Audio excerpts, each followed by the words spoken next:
talk about every day, the issues of the day. Should schools with the fourth highest dropout rate in America, in case you haven't heard the news story, that would be Oregon, fourth highest dropout rate in America. Should they get even more funding? Is the way to fix a broken school system to simply hand them more money and say, yeah, more of the same? By the way, happy Wednesday. The Salvation Army and I are raising money, and I'm doing it in a friendly competition with one of my co-workers. If you'd like to help out my cause, help the Salvation Army. That's what you're really doing. Go to onlineredkettle.org/Lars and make a contribution.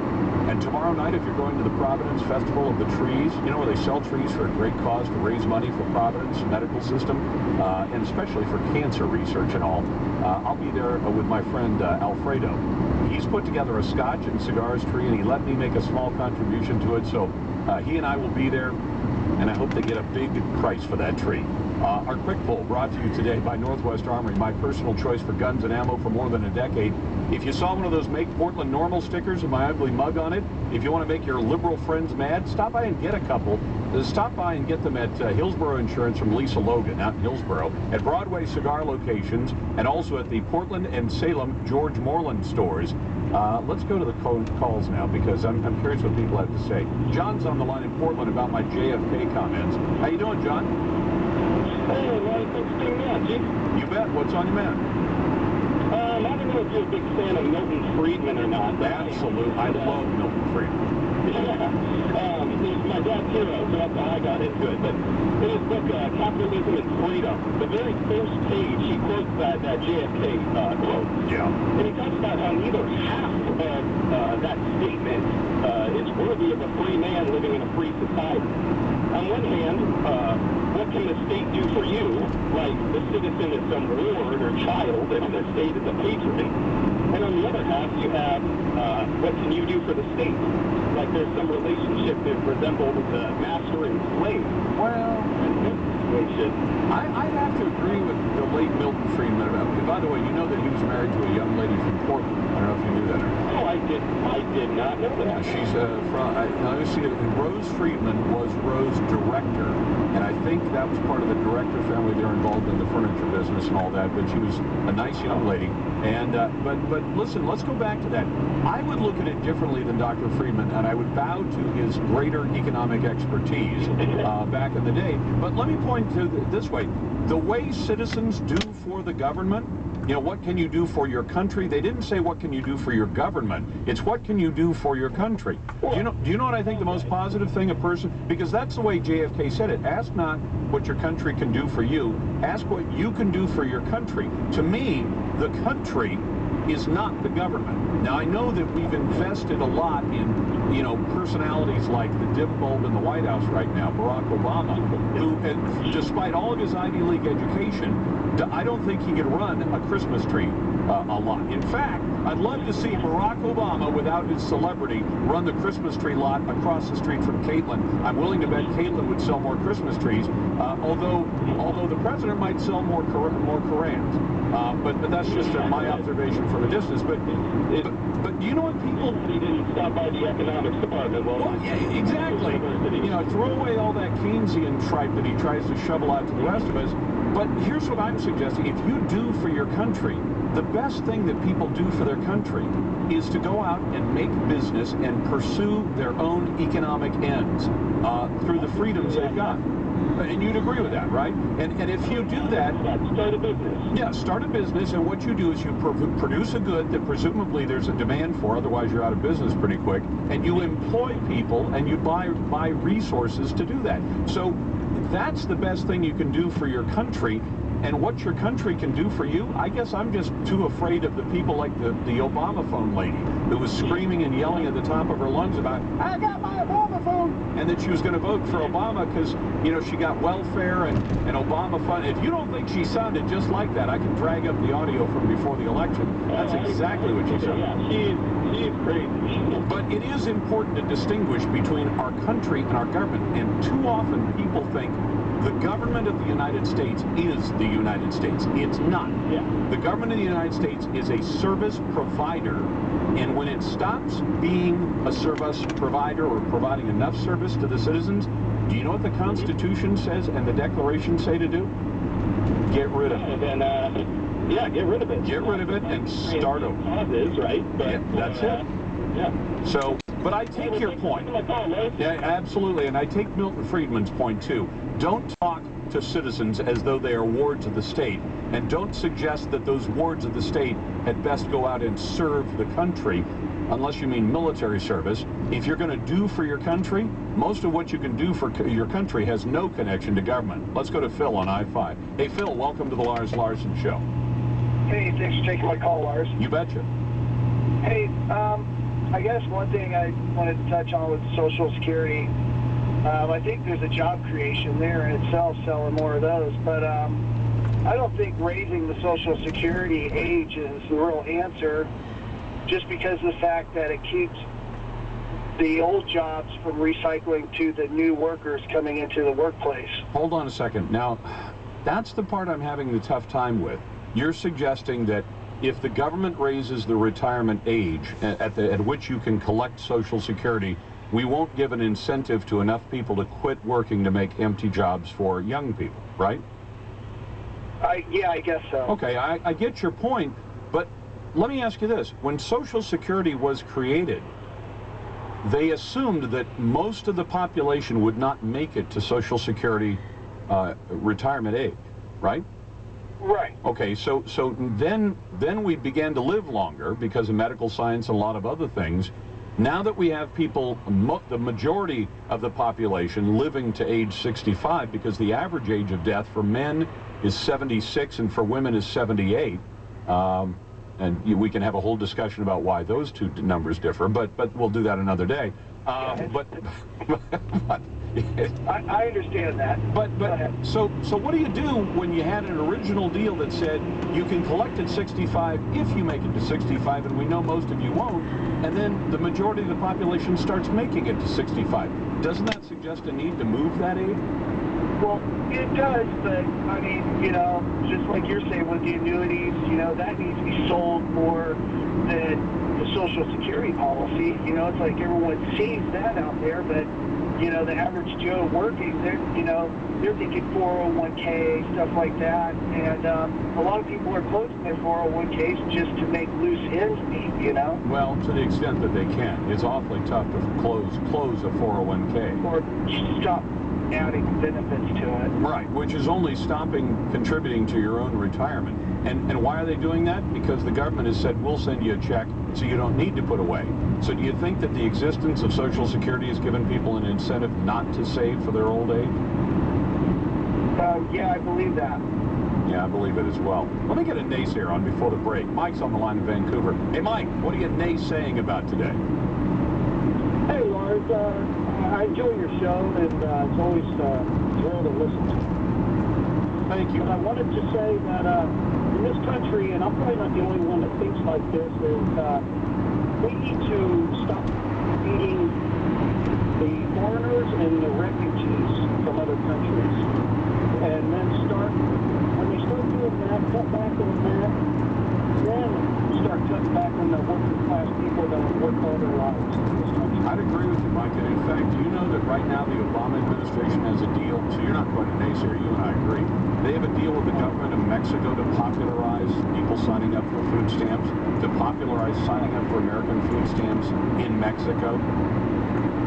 Well, yeah, probably. I mean, that's the way this country, we're always there to hand out, but we're never there to really get assistance from anybody else. Well, and in fact, there are some places where the Obama administration is violating the law. The law, in simple terms, says you can't even immigrate to the United States. And remember how this is phrased, if you are likely to be dependent on welfare, on public support. That's what federal law says right now.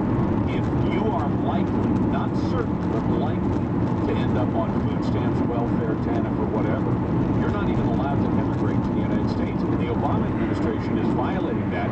At the Department of Homeland Security website, we talked about this a week ago, the site actually encourages immigrants, and they leave that open to both legal and illegal, to sign up for welfare benefits. So the federal law says one thing, and hey, what a surprise, the Obama administration does completely the opposite. 17 after the hour. Back in a moment, you've got the Lars Larson Show. Portland's best traffic right here from Jeremy Scott on FM News 101. Can't find any problems out there for you on the roads this week. Just a good drive wherever you're headed. This might be the time to get out and get whatever you have to get done. On the west side, no problems into town from Cornelius Pass all the way past the 217 freeway on the Sunset. That's a 6-minute drive once you hit 217 into downtown Portland. East side getting a little bit busier at the west end, particularly outbound. That's a 7-minute drive to Gateway. North of town looks good all the way through North Portland on I-5. That's 6 minutes either direction. And coming off the Markham Bridge is a clear commute all the way down past the 217 and 205 merges. Traffic brought to you by Interstate Batteries, preferred 5-to-1 by auto technicians. Choose the car battery that experts choose. You can find your local dealer at interstatebatteries.com. I'm Jeremy Scott to the Traffic Center, Portland's most weather 24/7. Things are staying pretty active with breezy weather, increasing wind at the coast tonight, and also spotty areas with rain, and then more rain and wind tomorrow. I'm KGW News Channel 8 meteorologist Nick Allard.